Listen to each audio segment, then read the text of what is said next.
Hello there everyone and welcome to another edition of Lydia's Crafty Corner with me, Lydia, in my little crafty corner. I am so glad you came. Today we are going to be creating this card with this fabulous mushroom background and also a dark background on top of that as well.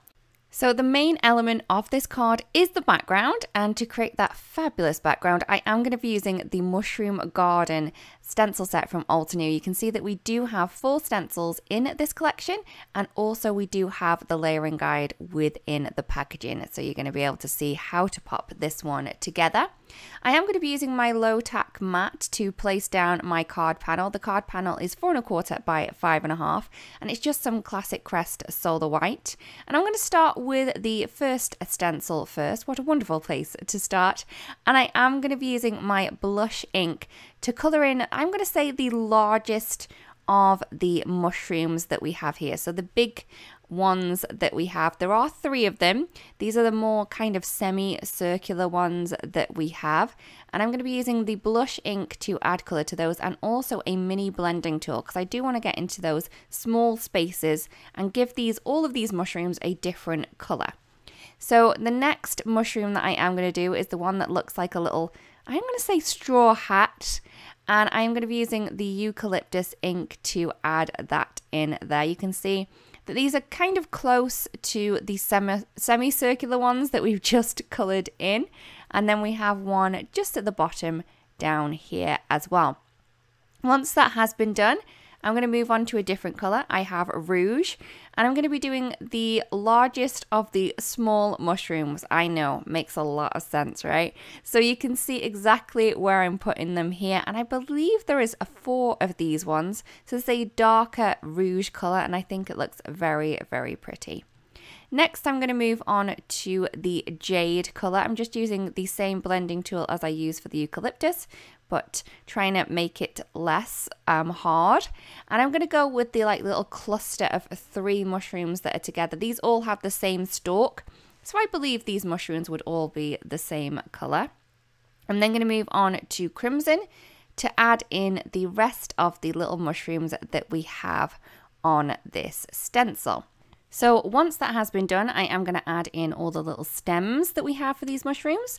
So for the mushrooms that have the green cap on, I am going to be using the pink sand ink to add in the stems for those. So these are the larger stems that we have, and we do have 3 of those on this layer.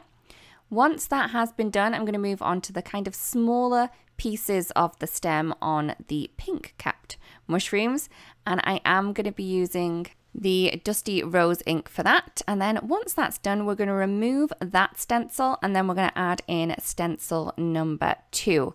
Now this is going to add in a lot of those stems as well as some little kind of branch leaves as well. So I'm just going to pop that into place, and I am going to go in with the rouge first. So this is going to add in the kind of shadow or the undercup of the lightest pink mushroom that we've done. So I'm just going to add those in. Again, there's 3 of those.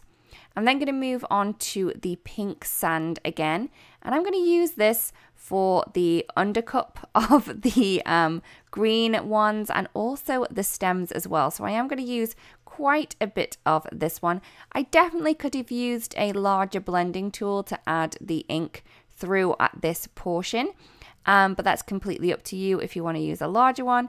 But I was just kind of feeling my way on how these mushrooms were going to look, but I'm liking the look of using a lot of this pink sand. It's a really pretty, really different colour. So it's kind of brownish, but it has that pink undertone, and it dries beautifully. So it looks really dark here, but it is going to dry a lot lighter than it is.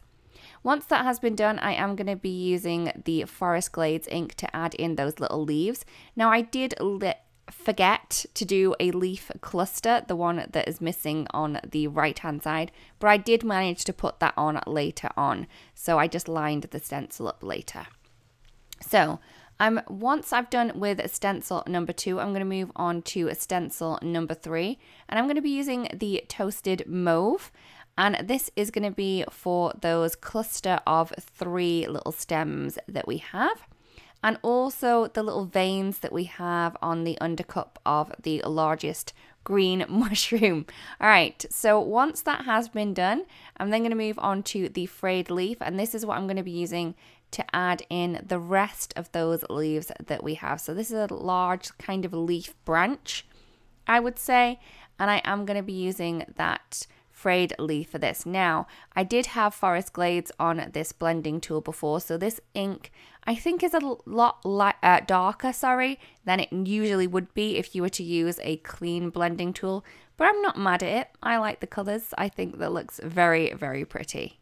So again, once we have finished coloring on all of the little images on the stencil, we are then going to add on stencil number 2 again, because this is where I realized that I'd forgot those little branches. So I'm just going to add those in with the Forest Glades, and then we're good to move on to stencil number 4. Now, stencil number 4 has all of the details.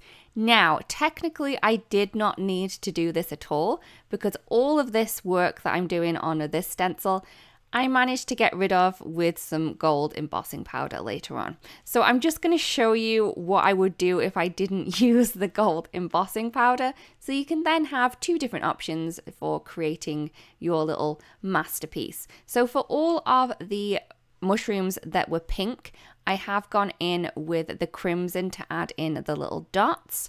I'm then going to go into the forest fern to add the shading on all of the green little mushrooms that we have. I'm then going to add in some really dark evergreen to the little stems and leaf pieces, and you could definitely go in to the little dots with a different color as well. I managed to leave those because I was going to leave them white, but then I managed to do them gold later on. So I am going to kind of cover the whole piece once this has been nicely coloured with a little bit of anti-static embossing powder. And I'm then going to be doing some embossing straight on this so we can then add that dark background. So what I'm going to do is I'm going to use all of the kind of shapes on the stencils that we have, and we're going to ink through those using some embossing ink. So I have stencil 1 to start off with. I've just lined that up over all of the images that we've already coloured. And then I'm just going to add that embossing ink through that stencil again. And then it's going to colour over the ones that we've already coloured. Hopefully that makes sense. I'm then going to use some crystal clear embossing powder to emboss those images. So now they do look a whole lot darker than they did originally. And I think it's a really pretty look. So maybe you just wanted that enamel look. You could definitely just do that without adding the dark background as well. So once stencil 1 has been done, I'm going to move on to stencil number 2.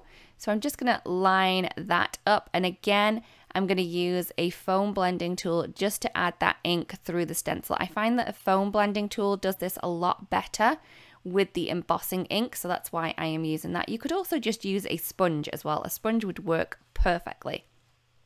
So once I have finished embossing all of the images with the embossing ink, I'm then going to add that crystal clear embossing powder over the top again, and then we are going to heat set. Now this does take a little while to do. That's why I have sped up the video, because I didn't think you'd want me embossing all the way through. But I do think that this is worth it in the end. I think that it gives a really, really pretty look. So once I have finished stencil number 2, I'm going to go on to stencil number 3. Again, doing exactly the same. So lining that up over the image, getting the embossing ink through all of the image pieces, and then adding the crystal clear embossing powder over the top, and then heat setting. So this is when it gets a little bit different. Now, I did want to add a touch of gold to this one. So what I'm going to do is I'm going to add that stencil on top. I'm going to do the embossing ink like I did before, so just squeezing that through all of the images. But instead of using crystal clear embossing powder, this is where we're going to change it up a little bit. And we are going to be using the rose gold embossing powder from Altenew. So I'm just going to grab that embossing powder and I'm just going to sprinkle that over. Now remember, this is going over some embossing already, so it may kind of smooth out a little bit into the clear embossing powder. So just do it quite quickly, and I find that that's the best way to do it. We're then going to add in our dark background.